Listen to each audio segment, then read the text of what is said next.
Assalamualaikum warahmatullahi wabarakatuh. Perkenalkan, nama saya Fauziah Mutiara Yusuf, NIM 19045068. Mata kuliah Geografi Politik.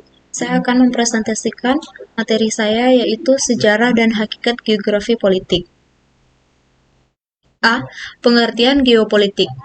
Geografi politik adalah ilmu yang mempelajari relasi antara kehidupan dan aktivitas politik dengan kondisi-kondisi alam suatu negara. Aspek-aspek yang terdapat dalam geografi politik dan geografi itu sendiri yaitu unsur geografis berupa luas, bentuk wilayah, iklim, sumber daya, dan penduduk. Sejarah perkembangan geografi politik pada zaman Yunani kuno dan Islam.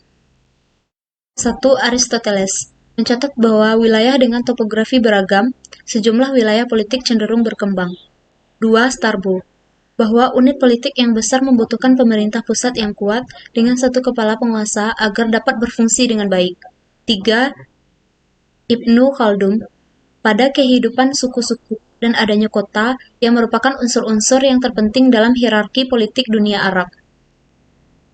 Adab pertengahan 16-18 menguraikan hal-hal seperti pengaruh iklim terhadap agresivitas manusia dan kemampuan organisasi atau pada hukum berbagai kelompok budaya.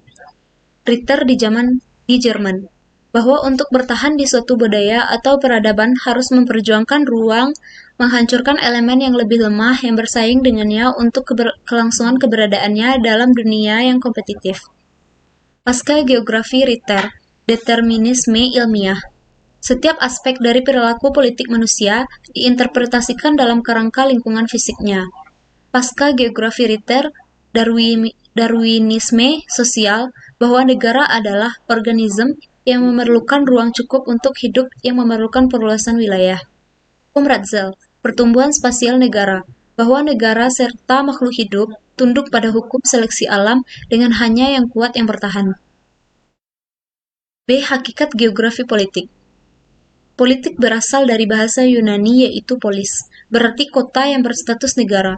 Pada hakikatnya, politik is power, atau politik adalah upaya memperoleh kekuasaan, penggunaan, atau menghambat penggunanya. Politik dilakukan dalam rangka menjamin kehidupan negara yang berkuasanya, atau political power, berpusat pada pemerintah. Geografi politik merupakan ilmu pengetahuan yang mengkaji interaksi sosial spasial, berbagai kekuatan atau kepentingan dalam medan politik nasional suatu negara yang berdaulat. Geografi politik juga dapat diartikan sebagai ilmu yang bidang kajian aspek keruangan pemerintah atau kenegaraan yang meliputi hubungan regional dan internasional, pemerintah atau kenegaraan di permukaan bumi. Baiklah, hanya itu yang dapat saya sampaikan. Terlebih dan terkurang, terima kasih. Assalamualaikum warahmatullahi wabarakatuh.